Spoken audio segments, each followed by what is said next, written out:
What's up, everyone? We've got a messy veto ceremony, a messy bunch of house guests, and just a messy damn game. We've got so much to talk about, so welcome to your live feed update. Right before we get started, if you are new around here, hit the subscribe button. I do live feed updates here every single day, bringing you all the latest from the Big Brother house, so you do not want to miss that. Hit the subscribe button there, and also hit the like button. That one really helps me out with the YouTube algorithm. It takes all of 0.2 seconds to just click that little button, and it really does help me more than you even know as a smaller content creator, pushing my videos out there more. So subscribe, like, and let's get to the update. Okay, gang, we begin today right before the veto ceremony, where all sorts of names have been thrown out. There have been a lot of people this season who are gaming hard right from the word go. All of the nominees themselves are actually falling into the background more than all of the chaos in the background. There's two names that particularly come to mind, and there's somebody I'm going to give a consolation prize, but the two people that don't stop are Jimmy and Keanu. So Keanu's name got thrown out before veto, and because he talks, friends, he talks a lot. He goes on and on and on and on and on, and he doesn't stop. And he's somebody who is, I would liken to Devon from Big Brother 16. He thinks he has the game in the palm of his hand. He thinks he understands everything and everyone. But then 5 minutes later, when everything comes crashing down, it's very evident that he doesn't know all of this stuff. But then guess what happens again? He then builds his ego back up and then convinces himself that he has a finger on the pulse on everything that's going on in the house. But people are very weary of Keanu because he is a messy player. He is a liability if you have him in an alliance or just anywhere near you for that matter. You have a conversation with Keanu and you feel like you'd probably be on edge, right? You know, because you wouldn't know if it was going to get back round to the rest of the house because he's so messy. Same with Jimmy for that matter. I wouldn't trust either of them as far as I could throw them because they are so full of themselves and so deluded at the fact that I love them both because it creates amazing feeds. As a viewer on TV, I love it. I love watching them. But as a player, stay the hell away from me. I don't want any of that. In terms of players that I like, those two are mine. Who remembers this shirt from last year? I love this one. But yeah, Keanu's name was thrown out.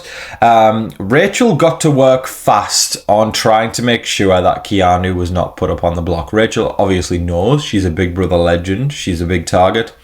And for big targets to make it deeper in the game, they need other big targets to hide behind. So Rachel was not wasting any time getting right in Vince's ear to say, don't put up Keanu. Lucky though for Keanu, we've got a wild card called Kelly. Kelly continues to tank her own game by saying, put me on the block, put me on the block. There's no blood on your hands if you put me on the block, put me on the block. Bye, Kelly, by a vote of 5 to whatever. You've been evicted from the Big Brother house. We are seeing some bad gameplay, folks. Great entertainment, terrible gameplay, but amazing live feeds. Jimmy got himself really riled up about Keanu and planned to call him out at the veto ceremony. He was hyping himself up and he literally said this: keep my effing name out of your mouth. I'm gunning for you. Buckle up. You think I'm a snake? Well, this snake bites.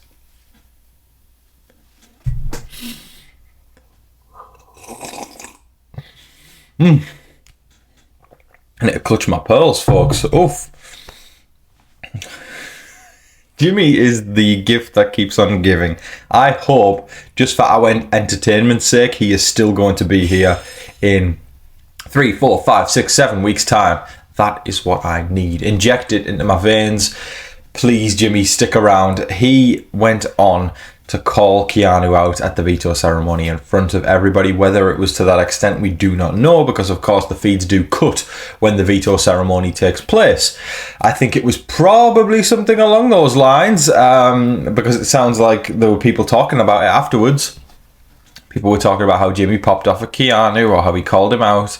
So on TV, I'm sure Wednesday's episode is going to be chef's kiss, because we'll get some insight into that one. But yeah, Jimmy's not messing around. He's really not messing around. And he also said, I'm going to bury somebody today. we haven't had like this level of like pettiness and just cattiness on Big Brother that made watching all the drama so fun back in the day. So God bless Jimmy. He's just so good on the feeds, and I really hope he stays a long time because it's going to keep the game really entertaining and fresh. Now the nomination ceremony Now the Power of Veto ceremony came around, and it was Kelly who found herself as the replacement nominee after Ashley pulled herself off the block. Vince, in this lady's voice. Oh, you had an ally there. Yes, she was crazy, and yes, she was doing some very questionable game moves. Sorry, I didn't pull my punches there. She is wild, to say the least. Kelly is on a one-man mission to destroy her own game, but doesn't realise she's doing it in the process. Vince had a vote in Kelly. He had an ally in Kelly. And even if he didn't see those two things, he had a meat shield in Kelly, because everyone's talking about Kelly. Vince has convinced me by the end of this week that he has zero cojones. Absolutely zilch. He doesn't do anything in his interest, he does it in the house. And that's the worst kind of HOH in my opinion. Vince stock for me has gone down this week. He has gone back on deals. He has, which I love that. Going back on deals is messy. But I feel like he is only doing it because it's what the house wants. I hope Vince meets his fate in the next few weeks at the behest of the house. Because if you're going to play for the house, I hope the house plays you, my friend. I want to see people who plays for themselves, not for the house. You all know, if you've been watching me for years, I am so critical of people who do this shit. I'm so annoyed already. There's the first S-bomb of the live feed updates of the season. Don't play for the house. Play for you, buddy. And putting Kelly up your only ally, that's crazy. That's like levels of peer pressure. I don't even know. I get the house wants Kelly up. The house could have put Keanu up, but it would have served his game better to put Keanu up, I think. But again, Vince, it seems like he's not putting any of the men up. It feels like, and there's nothing wrong with that, but I feel like I've seen this story before where, a man becomes HOH and they have to nominate 4 people. I'm thinking about Cody from BB19, and they would literally nominate their own alliance member, that's a woman, before they would nominate any of the big strong fellas. It's cowardly, it's ballsless, and I'm looking for some cojones, and that's a sentence I never thought I'd say.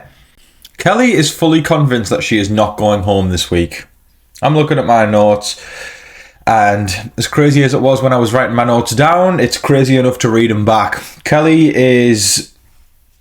She said, I'm not going home because also I have a better speech than Amy and Zay.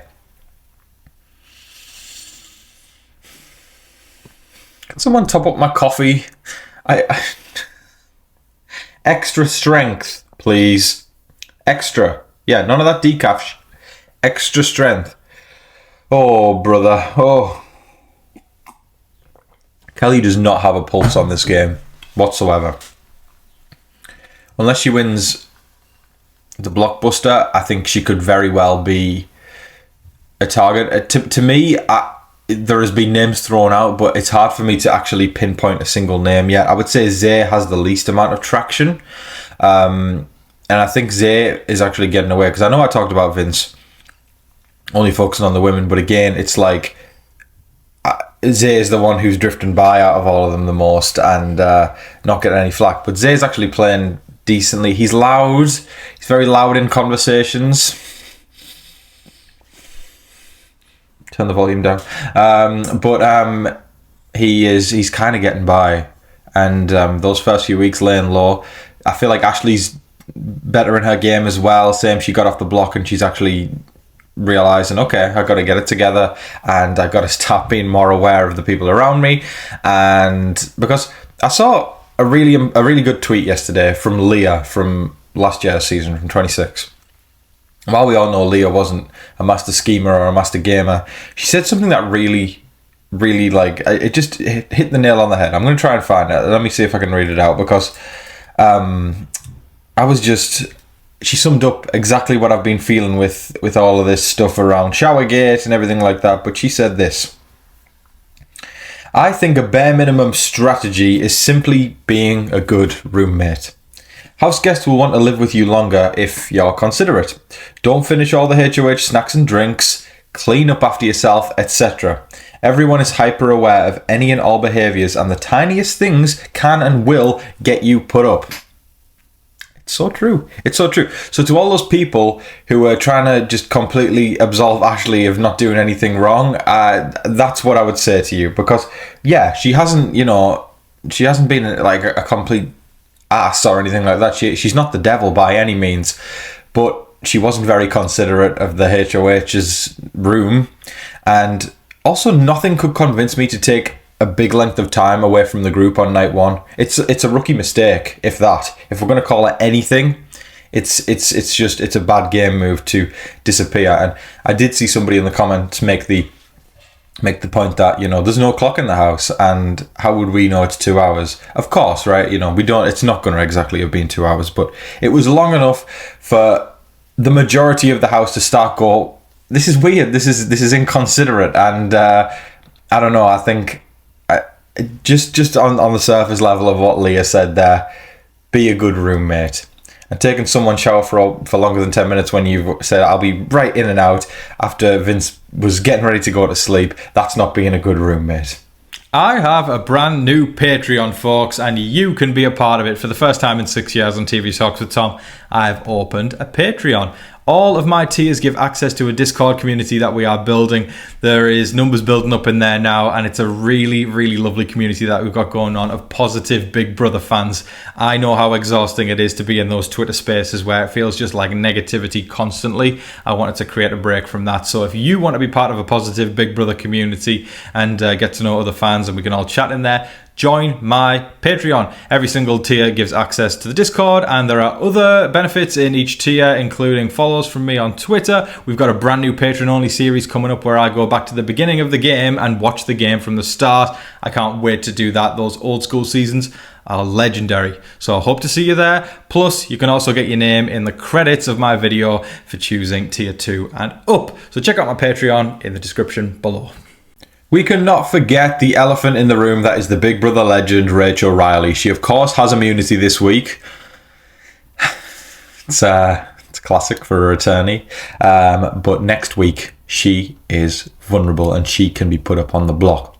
Mickey and Catherine were having a conversation about Rachel, and they agreed to, between themselves, we're not going to target Rachel. I don't want to be the ones to do that. They assumed one of the guys would do it. I see definitely that happening this season. I see one of the guys taking the shot at Rachel first, especially because I feel like the guys this season aren't as strong as the girls in terms of strategy and social prowess. I truly believe this, that if the girls put their heads together this year, they could run circles around the fellas. They really could. The guys are splintered, and a lot of them don't really have a backbone when it comes to the game. And as a result, I think if the girls really wanted to, they won't, because I feel like there's already infighting. And, Rachel is, I think, quite threatening to a lot of them. And also Kelly's a complete mess. Amy's just on her own path as well. But the rest of them could get together and form a really solid alliance, because the girls this year, I'm so impressed. I am so freaking impressed, and I'd love to see it be done.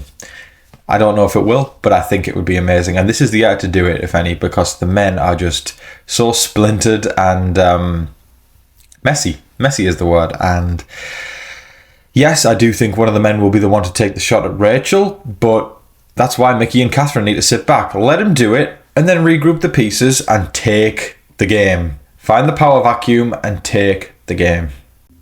Kelly stoked the flames at one point and said that if we want Rachel to go, not to her face, but if we want Rachel to go, then Amy needs to go this week. Keeping Amy around is only going to hinder sending Rachel out the door.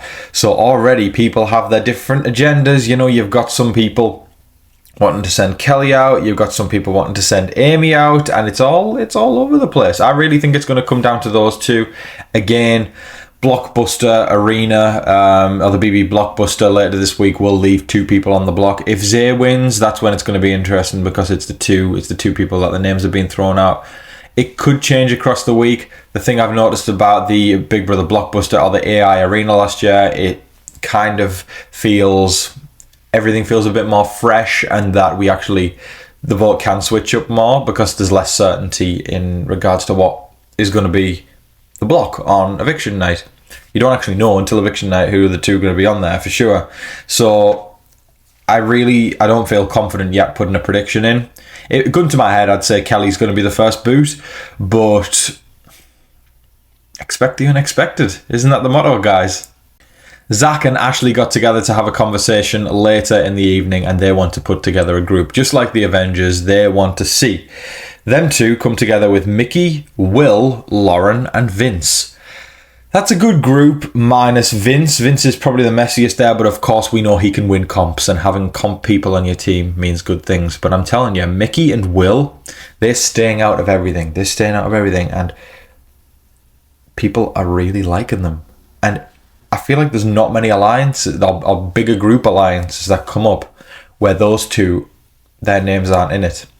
To me, that's already a pass to jury. I feel like Mickey and Will are going to be there for the long term. Wouldn't have predicted that for Will just because he's the older fella. I always love rooting for the old person because I feel like they're usually better TV than the young ones. But it's 9 times out of 10 with these shows, the old person does get the boot first. Not Will. He's Mr. Wholesome. Everybody loves Will. Everybody loves Mickey. Those two, I think, have meshed quite well. They're not like number ones together, but they get along very well, and that's going to benefit those two going forwards because everybody wants a slice of the action when it comes to those two. Also throwing Lauren in there, great pick. This girl has amazing intuition into the game. She knows Big Brother like the back of her hand, and it tracks. It shows. It really does. And I think it's starting to feel like a little bit like I wouldn't say a swing vote situation just yet, but there are sides that are starting to be split, and there are votes in the middle, including Lauren's, that feel like they could dictate the direction of the game. And it's not like Lauren's oblivious to that. She's actually acknowledged it, and that is somebody who has great game intuition and has the capability of taking over the game and making it her own. That is all of your live feed updates for today, folks. I thoroughly hope you all enjoyed watching. We're only 2 days into the feeds, and it's probably the messiest season I have covered so far since I started on Big Brother 22. The game's been stale for years. 26 was a little bit of a step up, but 27? Big Brother gods, thank you for hearing us. I appreciate you so much. Guys, I think it's going to continue to get messier and messier. I am ready for day 9 of feeds, and I think the dust settled after the veto ceremony yesterday, and I think people are going to get pretty pissy with each other today if I'm making any predictions. So I am getting ready to lock in and watch some live feeds. I thoroughly hope you all enjoyed today's update. Please let me know who your favourite is right now and who you think's playing the worst game, who you think's playing the best game. Has your winner pick changed yet? I just want to know everything that's going on in your mind, so let me know in the comment section below. But in the meantime, I want to say thank you everybody for watching. If you feel like it, please consider buying me a coffee. It takes a lot of coffee to get through these updates, so there is the super thanks option below if you would like to leave something there. Even if it's just $1-2, that would really mean the world to me. And also there's a PayPal link as well. That way I get 100% of what you send rather than YouTube taking a big cut of it. So yeah, if you feel like that, guys, that would really mean the world to me. Yeah. But in the meantime, I really hope that you're all staying safe, staying positive, and staying healthy out there. Don't forget to like, share, comment, subscribe, do all of that wonderful stuff. But until your next live feed update, I've been your host, Tom Vasey. Good night.